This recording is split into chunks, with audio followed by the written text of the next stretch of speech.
பத்திரகாளி காப்பாத்தினா கடைசி நேரத்தில் கையை பிடிச்சி தூக்கிடுவா. அந்த அம்மா வந்து சாமி பயங்கர டென்ஷன் பார்ட்டி சாமி. கோபம் எங்க அதிகமா வருகிறதோ அந்த இடத்தில் குணம் அதிகமாக இருக்கும். வாழ்க்கையில் எந்த பிரச்சனையா இருந்தாலும் சரி, ஒரே ஒரு நாள் போய் அடி எடுத்து வைங்க பத்திரகாளிய, போய் மண்டிட்டு வணங்கிட்டு வாங்க. நீங்க நினைக்கிறத விட அந்த அம்மா உங்க கூட வரும். எந்திரிச்சு கூடையே வந்து உங்க கூடவே இருந்து உங்களுக்கு என்ன வேணுமோ அதை செஞ்சு கொடுக்கும். ஆனா என்னன்னா நீங்க நேர்மையா இருக்கணும். அது ஒண்ணுதான்.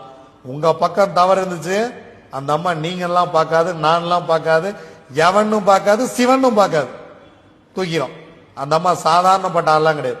சிவபெருமானியே என்னன்னு கேட்ட ஒரே ஆள் பத்திரகாளி மட்டுமே. கடைசி டெட் அந்த அம்மா தான் சாமி. என்னை காப்பாத்துறதுக்கு தெய்வமே இல்லை நீங்க முடிவு பண்ணீங்கன்னா கூட திக்கற்றவர்களுக்கு கடைசி துணை பத்திரகாளியே. நீங்க பத்திரகாளியை வணங்கிட்டு இருக்கிறவங்களுக்குலாம் தெரியும் அந்த அம்மா எப்படி வரும், எப்ப வரும் அப்படிங்கிற விஷயம்.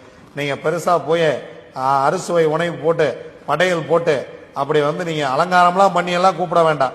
மண்டி போட்டு ஒரு துளி கண்ணீர் விட்டீங்கன்னா அந்த அம்மா வந்து உங்க பிரச்சனையை தீர்த்து வச்சுட்டு தான் போகும்.